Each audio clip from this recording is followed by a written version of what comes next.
వాళ్ళని గెలవడం కోసం, వాళ్ళతో యుద్ధం చేయడం కోసం కురుక్షేత్ర సంగ్రామ భూమికి దూరంగా వెళ్ళాడు. అదే సమయాన్ని అదునుగా తీసుకుని ద్రోణాచార్యుల వారు గొప్ప పద్మవ్యూహాన్ని రచించాడు. అసలు ఆ పద్మవ్యూహంలోకి ప్రవేశించడమే పాండవులకు చేత కాదు. అది తెలిసిన వాళ్ళు ఒక్క కృష్ణుడు, అర్జునుడు, వినా ఇతరులకు తెలియదు.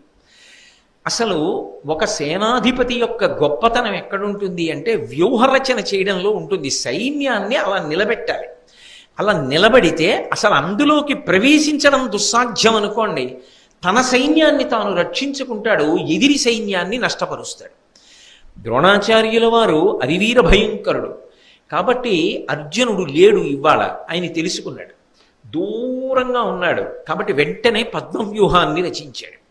పద్మవ్యూహంలోకి ధర్మరాజు కాని, భీముడు కాని, నకులుడు కాని, సహదేవుడు కాని ప్రవేశించలేరు, ఆయనకి తెలుసు.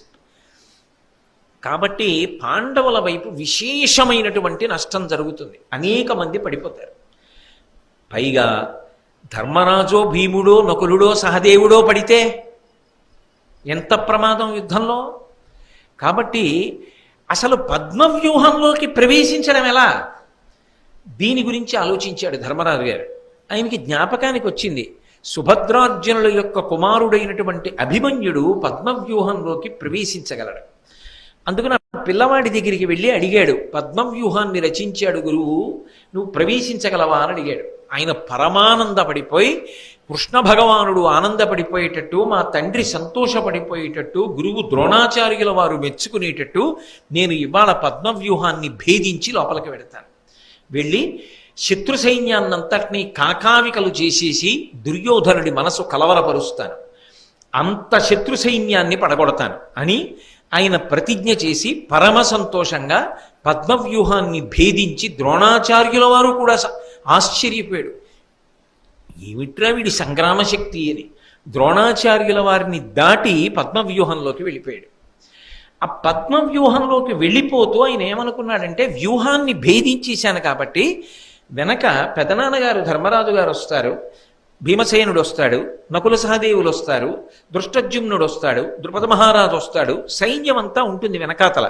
కాబట్టి వ్యూహాన్ని భేదించాను కాబట్టి నా వెనక వీళ్ళందరూ ఉంటారు కాబట్టి నేను క్షేమం అనుకున్నాడు అని లోపలికి వెళ్ళిపోయాడు. వీళ్ళు లోపలికి వెడదాం అనుకున్నారు, మొత్తం పాండవ సైన్యాన్ని ఆపేశాడు సైంధవుడు. శివుడి వరం ఉందిగా, అర్జునుడు వినా మిగిలిన నలుగురిని ఒకరోజు ఆపగలవు, శివుడి వరం ఉంది. ఇవాళ కలిసి వచ్చింది. ఆ నలుగురిని ఇవాళ ఆపితే అర్జునుడు దూరంగా ఉన్నాడు కాబట్టి పద్మవ్యూహంలోకి ప్రవేశించారు. లోపలికి వెళ్ళినవాడు చచ్చిపోతాడు. అర్జునుణ్ణి తాను గెలవలేనన్న కోరిక అర్జునుడి కొడుకుని చంపడంలో తీరిపోతుంది. అర్జునుణ్ణి ఓడించినంత తృప్తి, ఏడుస్తాడుగా అర్జునుడు, అది చాలు. పైశాచికత్వం అన్న మాటకు అర్థం అలా ఉంటుంది, దానికి ఇంకా అర్థం ఏమి ఉండదు ఇంకా. కాబట్టి అర్జునుడి కొడుకు లోపలికి ఎడుతున్నాడు, ఇక పైకి రాడు. ఎందుకనంటే వెనకెవ్వరు లేరు, ఖచ్చితంగా చచ్చిపోతాడు. కొడుకు చచ్చిపోయాక ఏడవకుండా ఉంటాడు అర్జునుడు. అక్కడ భీముడుండి, ధర్మరాజుండి, నకులుడుండి, సహదేవుడుండి, దృష్టజ్యుమ్నుడుండి, సాత్యకి ఉండి, ఇంతమంది ఉండి పద్మవ్యూహంలోకి వెళ్లకుండా అర్జునుడి కొడుకుని లోపలికి పంపించి చంపేస్తే అర్జునుడు ఎంత ఖేద పొంది ధర్మరాజుని నిలదీస్తాడు. అది అన్నదమ్ముల మధ్య అభిప్రాయ భేదాలకి కారణమవుతుందా అవదా? ఈ ఒక్క రోజు నేను అటకాయించడం తరువాతి కాలంలో పాండవులు వాళ్ళల్లో వాళ్ళు దెబ్బలాడుకోవడానికి కూడా కారణం కావచ్చు. కాబట్టి నా కక్ష తీరడానికి ఇది చాలా గొప్ప సమయం అనుకున్నాడు. అనుకుని ఆ రోజు సైంధవ విజృంభణం యొక్క గొప్పతనం ఏమిటంటే ఈశ్వర వరం.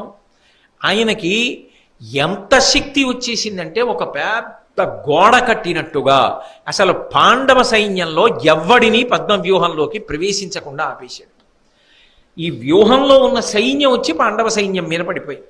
ఆ రోజు ఎంత ప్రకాశించేశాడంటే ఆ సైంధవుడు, సింధుదేశోద్భవ స్థిరవాహనంబుల బూరిన అరదంబు పొలుపు మిగుల రత్నమయోగ్ర వరాహ ధ్వజంబు నభస్థలి చెంచల ప్రభల మెరయ సాంద్ర చంద్రాతపసదృశమై ఉజ్వల ఛత్ర చామరముల ఛాయ నిగుడ వజ్రముక్తాఫల వజ్ర కిరణావళి కలిత భూషణములు వెలుగుచుండ చిత్తమునవర గర్వంబు చిగురులొత్త పాండు పుత్రుల దుర్దాంత బాహుబలము మొనల పెళ్ళును సరుకుగా కొనగ ఈచి యార్చి వారికి నీ అల్లుడడ్డుపడియే. నీ అల్లుడడ్డుపడియే అన్నమాట ధృతరాష్ట్రుడికి అన్వయం. అంటే సంజయుడు కురుక్షేత్ర యుద్ధాన్ని వర్ణిస్తున్నాడు. నీ అల్లుడంటే సైంధవుడు, దుస్సల యొక్క భర్త.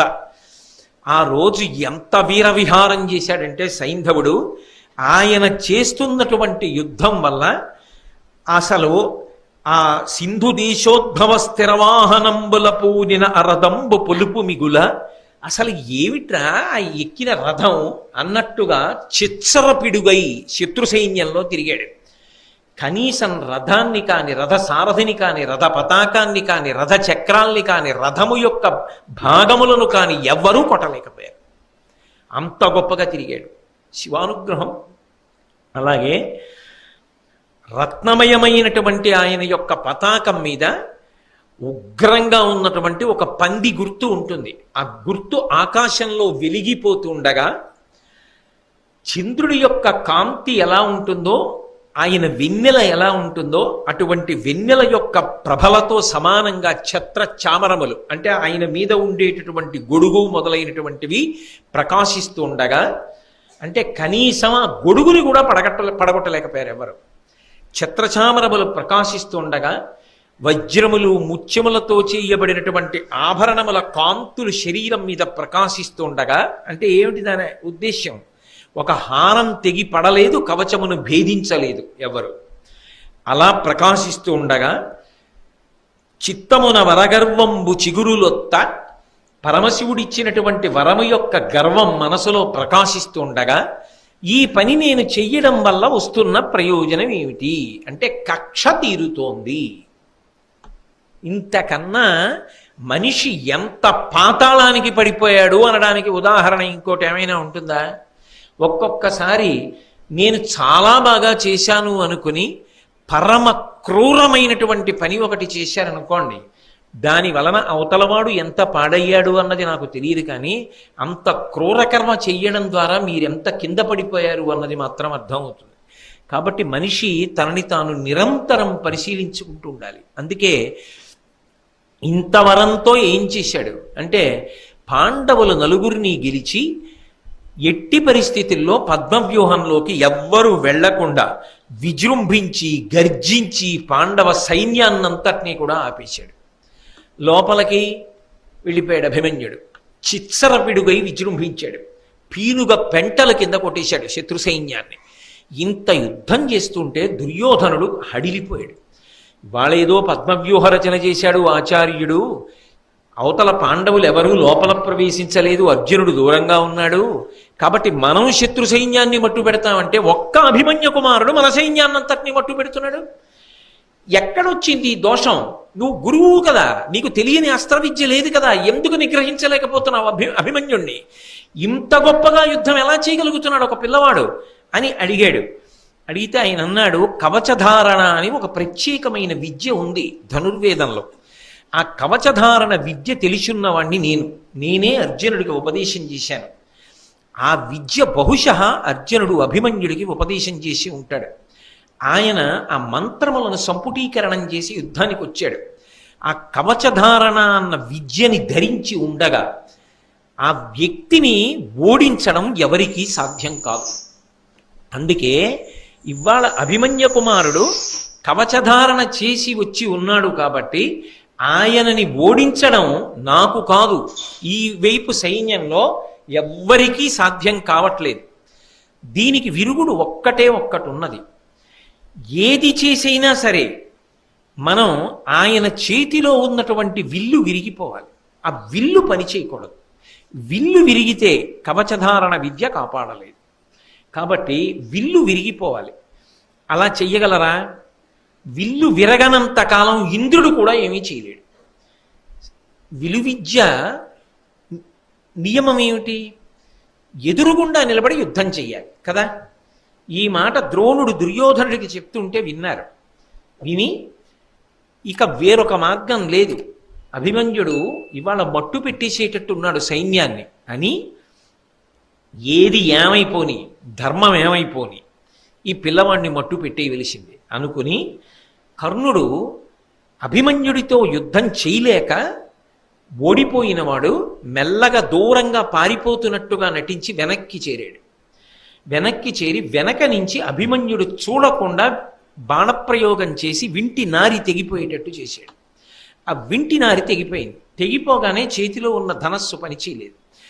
ధనస్సు పని చేయకపోవడం చూసి వెంటనే ఎదురుగుండా ఉన్న ద్రోణుడు బాణములు వేసి గుర్రాలు పడగొట్టేశాడు.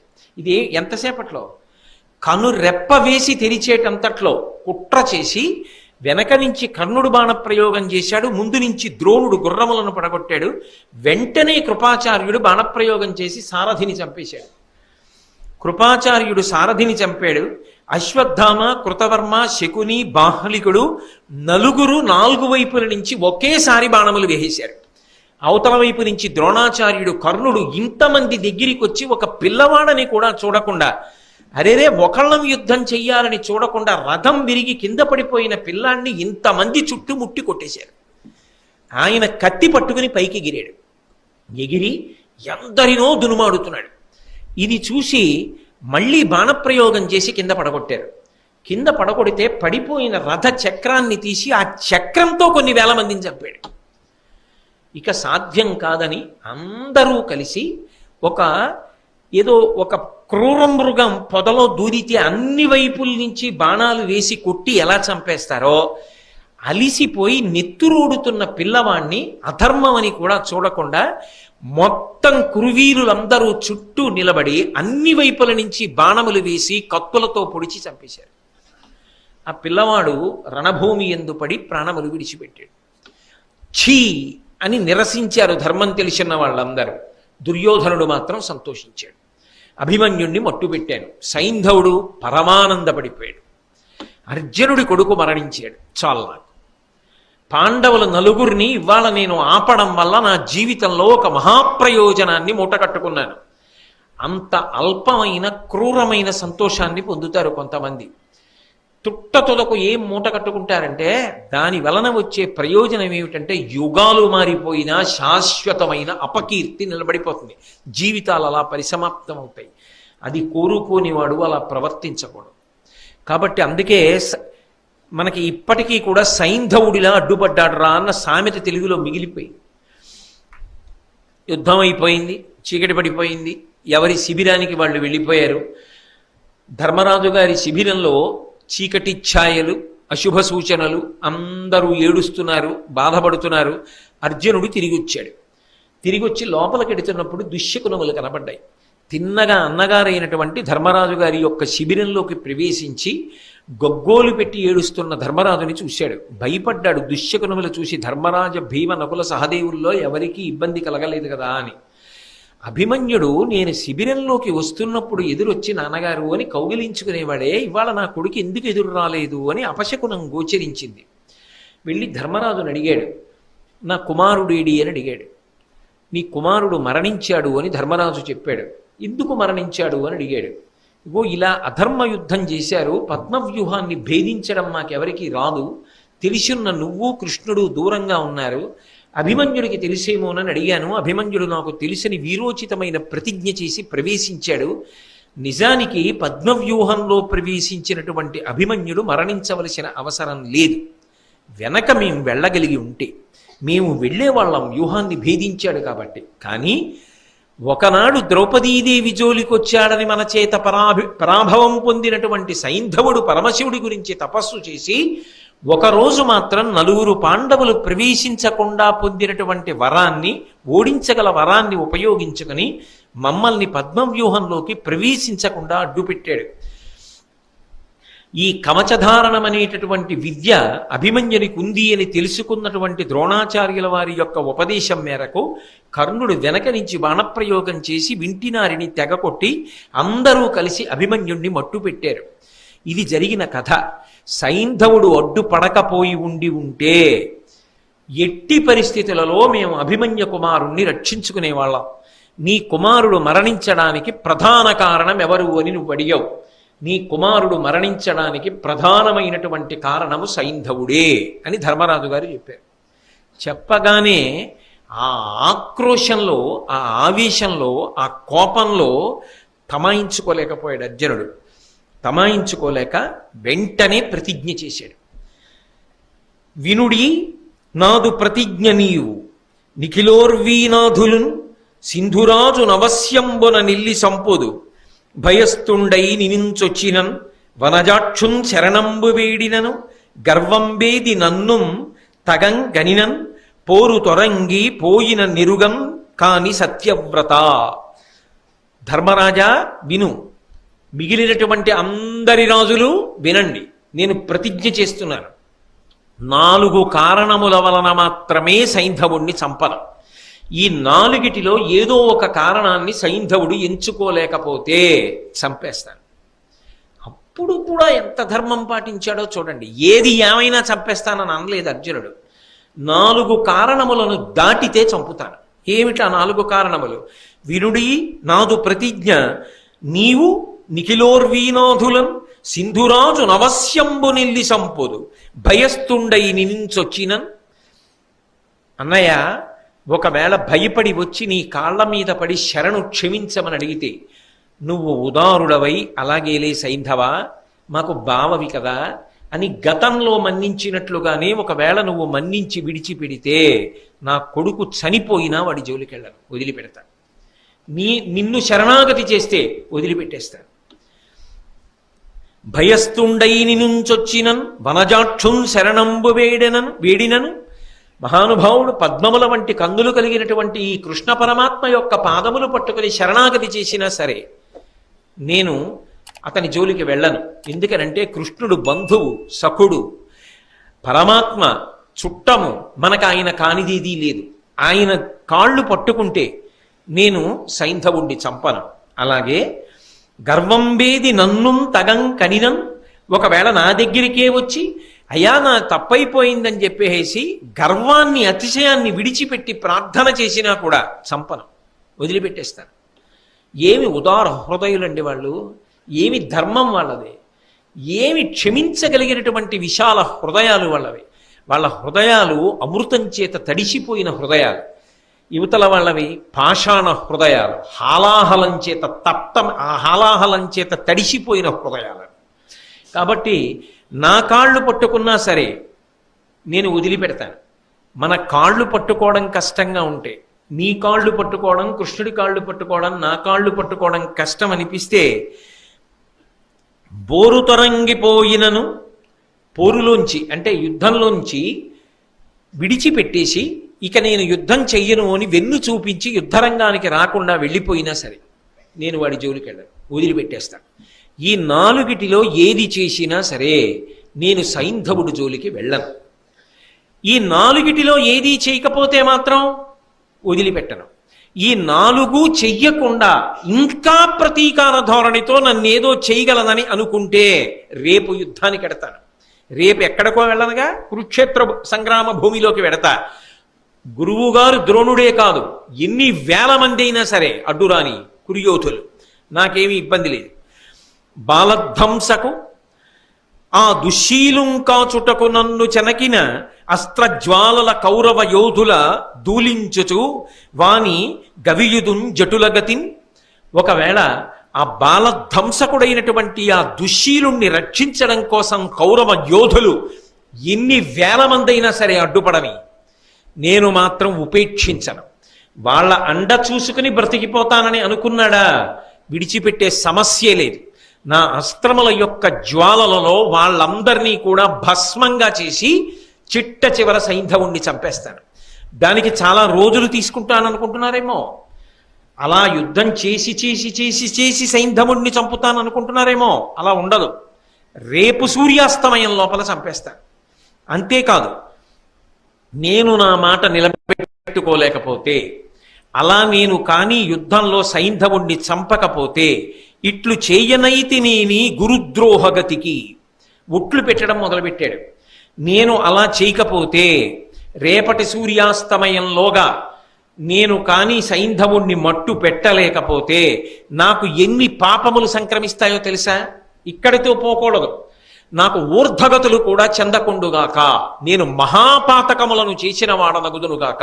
ఎటువంటి పాతకములు అంటే గురుద్రోహి గతికి, గురువులకు ద్రోహం చేసినటువంటి వాడు ఎంత భయంకరమైన పాపాన్ని పొందుతాడో అటువంటి మహాపాతకాన్ని నేను పొందదనుగాక.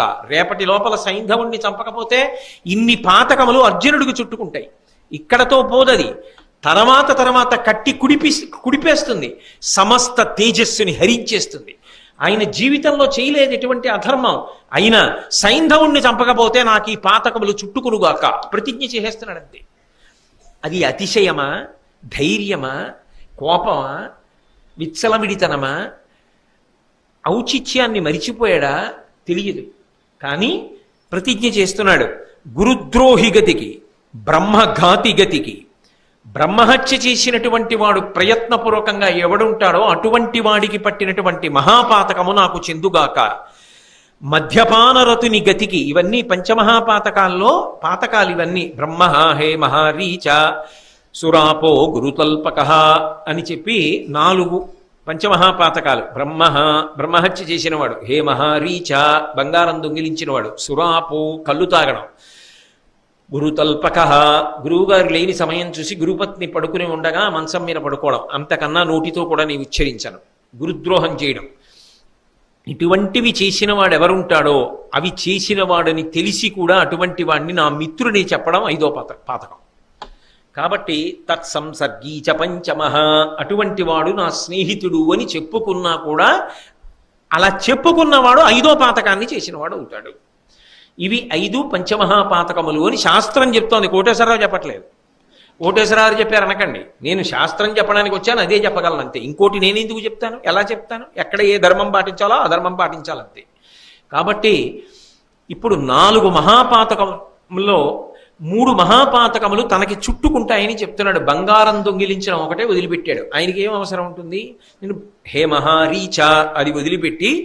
కాబట్టి గురుద్రోహికి ఉండేటటువంటి పాతక ఫలం, బ్రహ్మహత్య చేసినటువంటి వాడికి ఉండేటటువంటి మహాపాతక ఫలం, మద్యపానం చేసిన వాడికి ఉండేటటువంటి మహాపాతక ఫలం, అలాగే హే మహారీచ బంగారానికి బదులుగా ఇంకొక మహాపాపాన్ని తీసుకొచ్చాడు అర్జునుడు మహాభారతంలో. అంటే వ్యాసుల వారు ఇది కూడా మహాపాతకమే, ఇది ఈ జన్మలో చేసినది కదా ఇక్కడతో వదిలిపెడుతుందని నువ్వు అనుకుంటున్నావేమో, కొన్ని కోట్ల జన్మలు వెంటపడి కాల్చేస్తుంది నిన్ను. అంతటి మహాపాతకంగా ఇంకొక దాన్ని తీసుకొస్తున్నారు. 3 రుణములు చెప్తే వ్యాసుడు భారతంలో 4వ రుణం చెప్పాడు.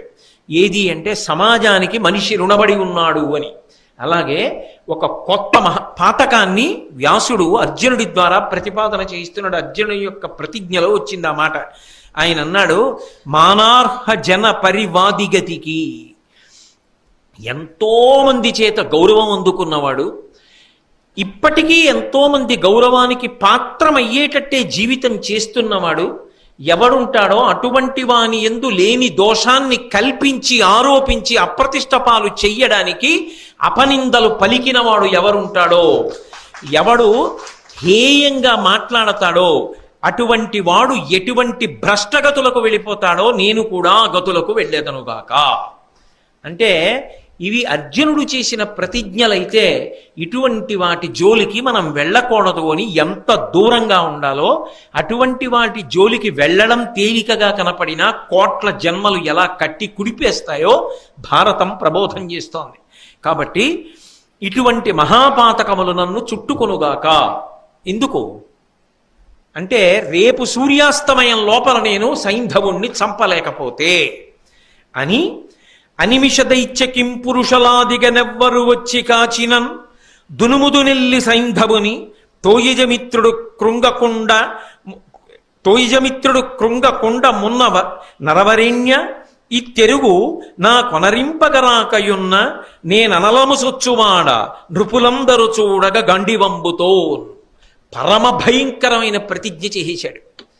రేపు సూర్యాస్తమయం వేల్టికి నేను కాని సైంధవుణ్ణి సంహరించకపోతే, సూర్యాస్తమయం అయిపోయింది, సైంధవుడు బ్రతికున్నాడు, నేను పైన చెప్పిన 4 చెయ్యలేదు, నాకు ఎదురు నిలబడి బతికాడు అంటే సూర్యాస్తమయం అయిపోగానే అగ్నిని రగల్చి గాంధీవాన్ని చేత్తో పట్టుకుని అగ్నిలో ప్రవేశించి శరీరాన్ని వదిలిపెట్టేస్తాడు.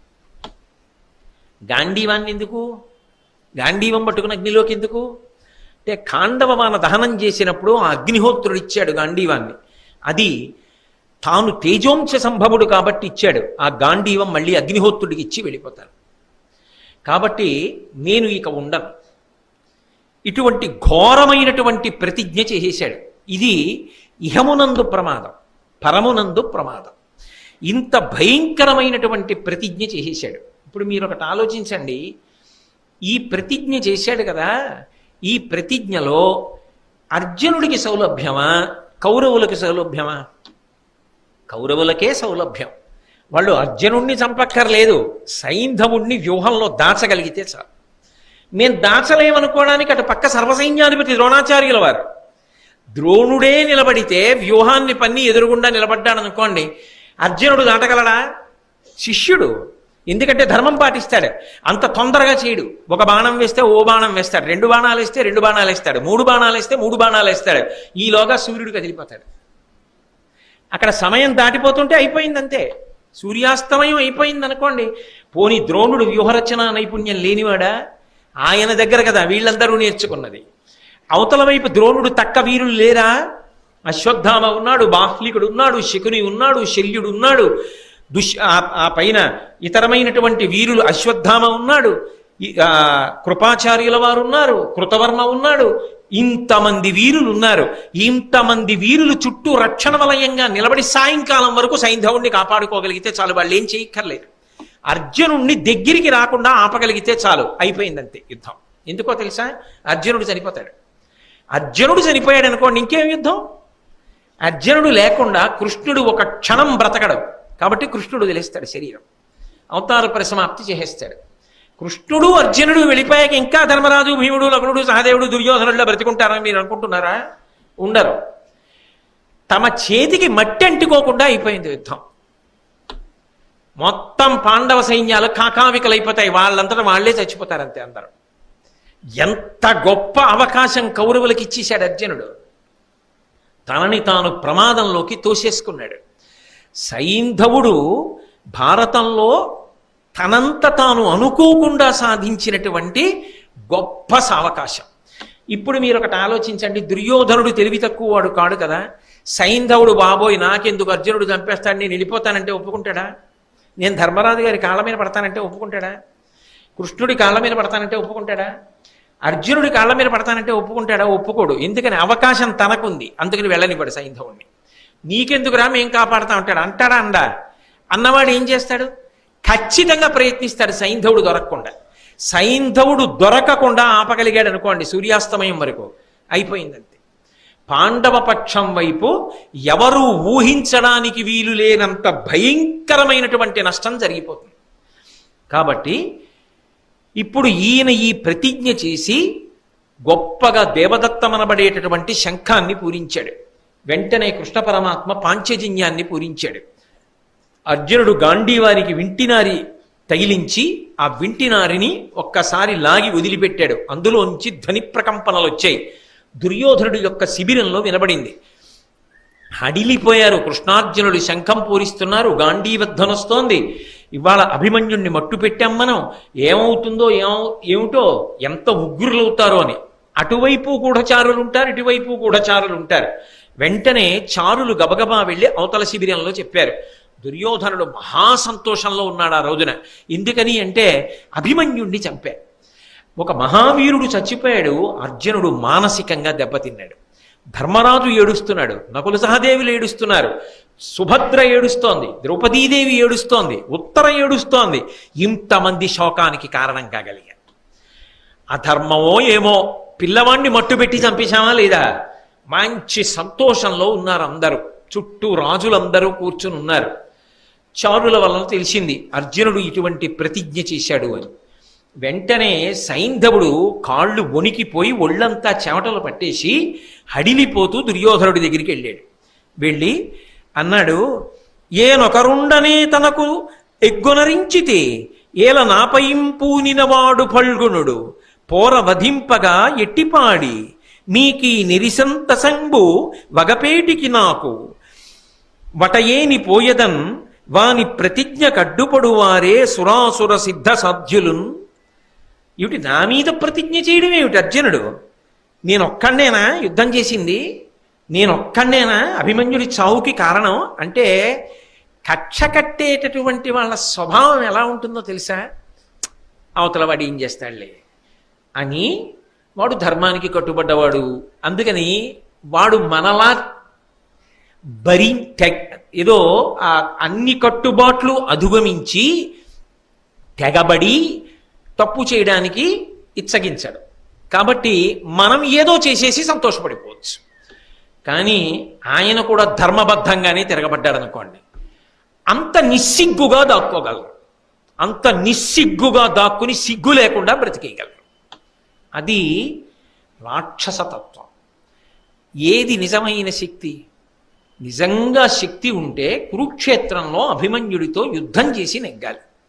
కానీ ఆ చిన్న పిల్లవాడిని మట్టు పెట్టి చంపడం, నలుగురిని ఓడించినప్పుడు సంతోషమా? ప్రతిజ్ఞ చేసేటప్పటికే ఎంత పిరికి మాటలు మాట్లాడుతున్నాడో చూడండి. అంటే అవతల వాళ్ళు ఏమీ చెయ్యరు, ఒకప్పుడు బావగారిని ఊరుకున్నారు కదా, కాబట్టి ఇప్పుడు ఏమీ చేయరు అనుకున్నాడు. కానీ ప్రతిజ్ఞ చేశాడు, ఇప్పుడు చంపి అవతల పారేస్తానన్నాడు. అప్పుడు కూడా 4 మినహాయింపులు ఇచ్చాడు, అవి చెయ్యట్ట, చెయ్యకుండా వదిలేయాలట. అంటే అసలు ఆ మనస్తత్వానికి ఏమైనా అర్థం ఉందండి? అసలు అది ఎంత అసహ్యకరమైనటువంటి మనస్తత్వమో ఆలోచించండి. నీ జీవితాన్ని నువ్వు ఇలా సంక్లిష్టం చేసుకోకు. ఒకసారి క్రౌర్యం జోలికి, పగల జోలికి వెళ్ళిపోతే నీ ప్రయత్నం లేకుండా మనసు ఇలాగే దిగజారిపోతుంది, శాశ్వత అపకీర్తిని సంపాదించుకుంటావు. అందుకే ధర్మమన్న చట్టంలోంచి దాటిన ఏ పని జోలికి నువ్వు వెళ్ళవద్దు. ధర్మబద్ధమైన పని చెయ్యి, అంతే. అది మాత్రం నిన్ను కాపాడుతుంది. ధర్మమన్న వలయాన్ని మాత్రం ఎన్నడూ దాటవద్దు. కాబట్టి అది అర్జునుడి గొప్పతనం. అందుకే ధర్మచట్రంలోకి ఇమిడేడు ప్రతిజ్ఞలో కూడా 4 కారణములకు చంపనన్నాడు. వీడు పశ్చాత్తాపంతో ఏం చేయాలి? ఇంత తప్పు చేశాను, వెళ్ళి కాళ్ళ మీద పడతాననాలి. పోనీ కాళ్ళ మీద పడ్డానికి బిడిసిపాటు ఉంటే యుద్ధం చెయ్యను, వెనక్కి పోతాననాలి. దుర్యోధనుడి దగ్గరికి వెళ్ళి చెప్పుకోవడం ఎందుకు? అంటే ఇంకా ఏదో బ్రతకాలని కోరిక, పాండవులు వీళ్ల చేత మట్టు పెట్టబడాలని కోరిక. అందుకని ఏనొకరుండనే తనకు నెగ్గునరించితే, నేనొక్కడనేనా అర్జునుడికి బాధ కల్పించిన వాణ్ణి? నేనొక్కడనేనా అభిమన్యుడి చావుకి కారణమైన వాణ్ణి? ఏలనాపయం పూనినవాడు ఫల్గునుడు. ఏమిటి నా ఒక్కడి మీదే కక్ష ఏమిటి అర్జునుడు మధ్యలో? కాబట్టి నేను ఇలా బాధపడుతుంటే మీరందరూ ఏమిటి అలా హాయిగా సంతోషంగా కూర్చుని మాట్లాడుకుంటున్నారు? నా బాధ గురించి మీకు ఎవరికి పట్టదా? నాతో 4 పాండవుల్ని ఆపించినప్పుడు ఇప్పుడు మళ్ళీ అటు వస్తాడు, అవతల వాళ్ళని రెచ్చగొట్టడానికి తప్పు ఒప్పుకుంటాడు. ఫల్గునుడు ప్రతిజ్ఞ తన ఒక్కడి మీద చేయకూడదట. ఏమైనా సారం ఉందండి ఆ మాటలో? కాబట్టి మీరేమిటి అలా సంతోషంగా కూర్చుంటారు? మీకు నేను ఎలా పోయినా మీకేం పట్టదా? అసలు పార్థుడిటువంటి ప్రతిజ్ఞ చేస్తే దానికి అడ్డుపడడం వాని ప్రతిజ్ఞకు అడ్డపడవారే సురాసుర సిద్ధ సాధ్యులున్. అర్జునుడు ప్రతిజ్ఞ చేస్తే దానికి అడ్డుపడగలిగినటువంటి శక్తి దేవదానవులకు కాని సిద్ధ సాధ్యులకు కాని ఉన్నదా? లేదు కదా. కాబట్టి నేను ఖచ్చితంగా మరణించి తీరుతాను కదా. మీరందరూ నాతో చేయించుకున్నప్పుడు ఉపకారాలు చేయించుకున్నారు, కానీ ఇప్పుడు నాకు అక్కరకొచ్చేవాడెవడు, నన్ను కాపాడేవాడెవడు? మీరు నా గురించి పట్టించుకోవట్లేదే అని వెళ్ళి దుర్యోధనుడి దగ్గర బాధపడ్డాడు. బాధపడితే అక్కడ దుర్యోధనుడితో పాటుగా ద్రోణుడు, కర్ణుడు, శల్యుడు, కృపాచార్యుల వారు, బాహ్లికాది వీరులందరూ కూడా కూర్చునున్నారు. దుర్యోధనుడు నవ్వి సైంధవుణ్ణి పిలిచి, వాడు వెళ్ళిపోవడం ఆయనకి ఇష్టం ఉండదు, అందుకని నేను వెళ్ళిపోతున్నాను అన్నాడు. వాడు అన్ని పిలిచి, ఎందుకయ్యా బెంగపెట్టుకుంటావు? అసలు నీ మనసులో కోరిక నాకు తెలుసులే, పాండవుల్ని మట్టు పెట్టాలి, అది నీ పిచ్చి కోరిక, నీది అర్థం లేని కక్ష. శివుడంతటి వాడు వద్దన్నాను వినవు, కాబట్టి వీడికి మాత్రం ఉపయోగం కదూ, వీడిని దాచేస్తే పాండవులు ఏదో అయిపోతారని వీడి పిచ్చి. అయ్యో, అటు ధర్మరాజు వైపు కృష్ణుడు ఉన్నాడు, ధర్మం ఉంది, ఎంతమంది చెప్పనివ్వండి వాడి తలకెక్కదు, ఏదో చేయగలననే వాడి తాపత్రయం. కాబట్టి ఆయన అన్నాడు, నమ్ముము వెరవకు, ఏనును తమ్ములను కోట నీకు తాత్పర్యముమై నిమ్మేటి మగలు సూర్యుల నిమ్మి నిలువ ఇంద్రుడైన నీకెదురుగునే నేను నా 99 మంది తమ్ముళ్ళు, ఈ యోధులు ఇంతమంది నీకు గోడగా నిలబడతారు, కోట అయి నిలబడతారు. నిన్నెక్కడ చంపుతాడు అర్జునుడు? నీ జోలికి ఎక్కడొస్తాడు? కాబట్టి బెంగ పెట్టుకోకు, నేను అభయం ఇస్తున్నాను, నిన్ను కాపాడతాను అన్నాడు. కానీ దుర్యోధనుడు అర్జునుడి ముందు నిలబడగలడన్న నమ్మకం సైంధవుడికి పూర్తిగా మనసులో లేదు. ఈ మాట ఎవరు చెప్తే నమ్ముతాడంటే ద్రోణాచార్యులు వారు చెప్తే నమ్ముతాడు. ఎందుకని? త్రికరణ శుద్ధిగా తలుచుకున్నాడు అనుకోండి, ద్రోణుడు ఆపగలడు అర్జునుడిని, అది ఉంది. గెలవగలడా గెలవలేడా వేరు మాట, అది పక్కన పెట్టేయండి, అప్రస్తుతం, అసలు అది చర్చనీయాంశం కాదు. ఆపగలడు. కావలసింది ఏమిటో తెలుసా? అక్కడ కాలము ముఖ్యం. అందుకే శివప్రార్థనలో కూడా శివుడి చేత పూజింపబడిన పాదములు కలిగిన వాడు అని. సూర్యుడి గతిని ఆపగలిగిన వాడు ఎవరూ లేడు. కానీ అర్జునుడు సైంధవుడికి దగ్గరికి వచ్చే లోపల అర్జునుణ్ణి ఆపగలిగితే అయిపోయిందంతే యుద్ధం. అర్జునుణ్ణి ఏం చేయక్కర్లేదు, అర్జునుణ్ణి చంపడమో అర్జునుణ్ణి ఓడించడమో చెయ్యక్కర్లా, ఆపితే చాలు. ఇది దుర్యోధనుడు కానీ ఇంత సైన్యం కానీ చెయ్యగలరని నమ్మకం లేదు. ద్రోణుడు చెయ్యగలడని నమ్మకం ఉంది. ఎందుచేత? 2 కారణాలు. ఒకటి, ఆయన విలువిద్యా నైపుణ్యం అటువంటిది. అవతలవాడు ఏ అస్త్రాన్ని ప్రయోగించినా తాను కూడా దానికి తగిన అస్త్రాన్ని ప్రయోగించి అర్జునుణ్ణి నిలువరించగలడు. కాబట్టి ఆయన లోపలికి వెళ్ళేటప్పటికీ సాయంకాలం అయిందనుకోండి, వెడితే ఏమిటి ఉపయోగం? కాబట్టి ద్రోణుడి దగ్గరికి వెళ్ళాడు. వెళ్ళి ద్రోణుడి కాళ్ళ మీద పడి, అయ్యా మీరు నన్ను రక్షించాలి, దుర్యోధనుడు మాట ఇచ్చాడు అని చెప్పి. ఆయన అన్నాడు, బెంగే పెట్టుకోకు, నేను వ్యూహరచన చేసి నిలబడి ఉండగా అర్జునుడు ఎలా వ్యూహంలోకి ప్రవేశిస్తాడు, నేను రక్షిస్తాను నిన్ను అని అయినా ఒక మాట చెప్పాడు. ఆయన అన్నాడు, క్షత్రియుడై పుట్టినవాడు, వేదం చదువుకున్నవాడివి, ఇన్ని తెలుసున్నవాడివి, వీరమరణం పొందడానికి సిద్ధంగా ఉండాలి. యుద్ధభూమిలో చచ్చిపోయినప్పుడే కదా ఉత్తమగతులు కలుగుతాయి. అలా చనిపోవడానికి సిద్ధంగా ఉండాలి. కానీ చనిపోకుండా దాక్కుందామని ఎందుకు ఆలోచిస్తున్నావు? యుద్ధం చేద్దామని ఎందుకు ఆలోచించవు? యుద్ధం చేయకుండా నన్ను ఎక్కడో దాచండి, దాచి వేళ దాటిపోతే అర్జునుడు చచ్చిపోతాడని అలా మాట్లాడుతున్నావే. అలా మాట్లాడకూడదుగా క్షత్రియుడు. ఏమవుతుంది? యుద్ధం చేసి పోవాలి, అది కదా ఉత్తమగతి అంటే. ధర్మం మాట్లాడాడు ఆయన. ఇది పిరికి మాట కదా. క్షత్రియుడవై పుట్టి నన్ను దాచేసి మీరు యుద్ధం చేసేయండి, అర్జునుడు నా దాకా రాకుండా ఉంటే అంతే చాలు, వేళ దాటిపోతే అర్జునుడు ఓడిపోతాడు. ఏమిటా ఈ పిరికి మాట? అంత బాగులేదే అన్నాడు. మీకు బాగుండకపోతే నాకు మీ మాట బాగుంది, మీరు రక్షిస్తానన్నారుగా, అంతే చాలు. ఇప్పుడు ఆయనకు అర్థమైంది, సైంధవుడు యుద్ధానికి తెగబడి ముందుకు రాడు, నిన్ననొస్తాడు. ఎందుకంటే వరం ఉంది కదూ, అర్జునుడు లేడు కదూ, అందుకొస్తాడు. ఇవాళ రాడు, ఎందుకంటే అర్జునుడు ప్రతిజ్ఞ చేసి ఉన్నాడు కదూ, ప్రతీకార ధోరణితో ఉన్నటువంటి సింహంలా ఉన్నాడు కదూ, ఎదురు కూడా పడ్డాం. ఆయనే ఇన్ని వెతుక్కుంటూ రావాలి. ఈయన బలహీనత తెలిసిపోయింది ద్రోణాచార్యుల వారికి. ఇక మరునాడు పొద్దున్న యుద్ధభూమిలో కలుసుకోవాలి. నువ్వేం బెంగపెట్టుకోకు, వెళ్ళి పడుకో నిశ్చింతగా, నేనున్నాను కదూ, నేను చూసుకుంటాను, నువ్వు హాయిగా రక్షింపబడతావు. సూర్యాస్తమయం వేళటికి అర్జునుడు నీ దగ్గరికి రాలేడు, నిన్ను చెనకడు, సరేనా? వెళ్ళి పడుకో అన్నాడు. ద్రోణుడు మాట ఇచ్చాడు, సంతోషంగా వెళ్ళిపోయాడు. అక్కడ అర్జునుడు కొడుకు కోసం శోకించాడు, కృష్ణ పరమాత్మ ఊరడించాడు, సుభద్రని ఊరడించాడు, ఉత్తరని ఊరడించాడు, ద్రౌపదీదేవిని ఊరడించాడు. అంతా అయిపోయింది, బాగా చీకటి పడిపోయింది. అప్పటిదాకా దేవదత్తం పూరించాడు, గాంధీవాన్ని టంకారం చేశాడు, అన్నీ బాగున్నాయి. ఆఖరణ మనసులో చాలా దుఃఖం బయలుదేరింది. ఇటువంటి ప్రతిజ్ఞ చేసేసాను కదా, రేపు సాయంకాలం లోపల సైంధవుడు నాకు దొరకకపోతే, అటు గురువుగారు ఉన్నారుగా, అంత తేలిక సైంధవుడి దగ్గరికి వెళ్ళడం? గురువుగారు అభయం ఇవ్వకుండా ఉంటారా? చారులు వచ్చి చెప్పారు, ద్రోణుడు అభయం ఇచ్చాడు, దుర్యోధనుడు అభయం ఇచ్చాడు. దొరుకుతాడా సైంధవుడు? దొరకకపోతే గాంధీవంతో సహా అగ్ని ప్రవేశం చెయ్యాలిగా. నేను ప్రవేశించాక కృష్ణుడు ఉండడుగా, కృష్ణుడు ఉండకపోతే మిగిలిన అన్నదమ్ములు ఉండరుగా. ఉండనప్పుడు తాము దారుణంగా యుద్ధం నుంచి వెళ్ళిపోయినట్టేగా, దుర్యోధనుడు గెలుస్తాడుగా. ఒక్క సైంధవుడి కోసం ఇంత ప్రతిజ్ఞ ఎందుకు చేశాను అని. కానీ కృష్ణుడు ఉన్నాడుగా, శర తీరిపోయాడు. కానీ కృష్ణ భగవానుడు అర్జునుడి దగ్గరికి వచ్చాడు.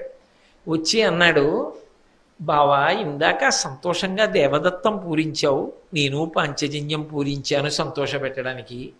గాంధీవానికి నారి కట్టావు, టంకారం చేశావు, సంతోషించాను. ప్రతిజ్ఞ చేసే ముందు నన్ను ఎందుకు అడగలేదు బావా అన్నాడు. అంటే ఆయన అన్నాడు, అసలు నువ్వు ఉన్నావని కదా నేను ప్రతిజ్ఞ చేసింది, నువ్వు ఉన్నావని నమ్మి నేను ప్రతిజ్ఞ చేశాక నిన్ను అడగడం ఎందుకు బావా. నా చేతిలో గాంధీవం ఉండగా, నేను యుద్ధభూమికి రథం మీద బయలుదేరగా, నువ్వు నాకు సారథివై సారథ్యం చేస్తుండగా శంకరుడు రథాన్ని తప్పిస్తాడా? తప్పించడు కదా. ఎన్ని లక్షల మంది అయినా సరే కురువీరులు అడ్డొచ్చినా నువ్వు నాకు సారథ్యం చేస్తుండగా, నీ రక్షణలో నేనుండగా వాళ్ళు నన్ను చెలకగలరా? సైంధవుడు నాకు దొరకడా? అంతమందిని శలభాల్ని దీపం పడగొట్టినట్టు పడగొట్టేస్తాను బావా, కాబట్టి భయం ఎందుకో, నేను సంతోషంగా ఉన్నానన్నాడు. అని హాయిగా వెళ్ళిపోతున్నాడు. వెళ్ళిపోతుంటే తన మందిరంలోకి వెళ్ళినటువంటి కృష్ణ పరమాత్మ మళ్ళీ తిరిగి వచ్చాడు. తిరిగి వచ్చి, అర్జున, ప్రతిరోజు రాత్రి వేళ పడుకోబోయే ముందు అస్త్రములన్నింటినీ కూడా అక్కడ పెట్టి త్రయంబక పూజ అని పరమశివుణ్ణి ఉద్దేశించి పూజ చేసి పడుకుంటావు కదా, ఇవాళ నువ్వు ఆ పూజ చేశావా అని అడిగాడు. చెయ్యలేదు అన్నాడు. రేపటి రోజు చూస్తే అత్యంత క్లిష్టమైన కాలం. అవతల సైంధవుణ్ణి సూర్యాస్తమయం లోపల సంహరించాలి. నువ్వు ఇవాళ పూజ చేయడం మానేసి పడుకుంటున్నావు.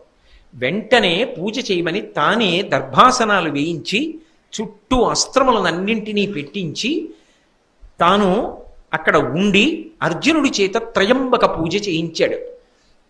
ఆ త్రయంబక పూజ చేసినప్పుడు చిత్రం ఏమిటంటే, కొడుకు చనిపోయాడు, ఇంత ప్రతిజ్ఞ చేశాడు, రేపటి రోజు ఎలా ఉంటుందో మనసు ఆందోళనతో ఉంది. మనసు నిలబెట్టడం కష్టం కదూ. నాకు శివుడు కృష్ణుడే, నాకు శివుడు వేరొకడు కాదు, నేను నమ్ముకున్న కృష్ణుడే శివుడు. అందుకని గంధం సమర్పయామి అన్నప్పుడు మనసులో కదూ పరమశివుడి పాదములు స్మరించి పుయ్యాలి. ఇవాళ నా మనసు అలా నిలబట్టలేదని కృష్ణుడి యొక్క పాదములకు గంధం పూశాడు. హారం శంకరుడికి వేయవలసింది ఎదురుగుండా కూర్చున్న కృష్ణుడికి వేశాడు. వేయించుకుంటున్నాడు కృష్ణుడు. మెడలో వేశాడు. అక్షతలు కృష్ణుడి యొక్క పాదముల మీద సమర్పించాడు. నువ్వే నాకు శివుడివి, నువ్వే నాకు కృష్ణుడివి. ఎదురుగుండా కనపడుతుంటే పూజకి మనసు నిలబడుతుంది అని కృష్ణుడికి శివుడిగా పూజ చేశాడు. పూజ చేసి, బావా నువ్వు చెప్పావు కదా త్రయంబకారాధనం చేశానన్నాడు. సరే, నేను వెళ్ళి విశ్రాంతి తీసుకుంటానని కృష్ణ పరమాత్మ తన మందిరానికి వెళ్ళాడు. అర్జునుడు ఆ దర్భాసనం మీద పడుకున్నాడు. పడుకుని చాలా శోకం కలిగింది. దేని వలన శోకం అంటే, ఇంత పెద్ద ప్రతిజ్ఞ చేశానే, రేపు గురువు గారు ముందు అడ్డొస్తారు, ఆయన్ని ఎలా దాటడం? అందరినీ చంపినట్టు చంపగలనా? అంత తీవ్రమైన బాణములు వెంటనే మొదలు పెట్టగలనా? అలాగని మర్యాదతో కాలక్షేపం చేస్తే సూర్యుడి గతి ఆగదగా వెళ్ళిపోతాడుగా. ఎంత దూరం వెళ్ళి పట్టుకోవలసి ఉంటుందో, రేపు అసలు ఎటువంటి వ్యూహం రచిస్తాడో. ద్రోణుణ్ణి దాటి పట్టగలనా సైంధవుణ్ణి? పట్టలేకపోతే ఏమవుతుంది? కృష్ణ పరమాత్మ మీద భారమంతా పెట్టి ప్రతిజ్ఞ చేసేసానే. వ్యాకులత చెందిన కృష్ణుడి మీద ఉన్నటువంటి అపారమైన విశ్వాసం చేత నిద్రపోయాడు. అక్కడ కృష్ణుడు నిద్రపోలేదు. ప్రతిజ్ఞ చేసినవాడు అర్జునుడు, నిద్రపోనివాడు కృష్ణుడు. దారుకుడు తన సారథిని పిలిచాడు. పిలిచి, దారుక చూశావా, ఆ అర్జునుడు నాకు చెప్పకుండా ఎంత ప్రతిజ్ఞ చేశాడో. నిజానికి ఈ శరీరం అంతా నేను ఒక్కడినే అనుకుంటున్నావా దారుక? నా శరీరంలో సగభాగం అర్జునుడయ్యా. ఆయన నిజంగా రేపు సైంధవుడిని వధించలేక అగ్నిప్రవేశం చేస్తే సగభాగం కాలిపోయిన శరీరం బతుకుతుందా? కాబట్టి నేను కూడా మరణిస్తానయ్యా. కానీ ఆ సైంధవుణ్ణి పట్టుకోవడం అంత తేలిక. ఒకరోజు సూర్యాస్తమయం లోపల పట్టుకోవాలంటే అటు కురువీరులకు ద్రోణుడికి గొప్ప అవకాశం ఇచ్చేశాడే అర్జునుడు. రాత్రికి గురువు ఏ వ్యూహాన్ని రచిస్తాడో, ఎలా పట్టుకుంటానో నాకేమీ మనసు అట్టం లేదయా. మనసు పరిపరి విధముల పోతోంది. రేపు నేను అర్జునుణ్ణి ఎలా రక్షించుకోవాలి?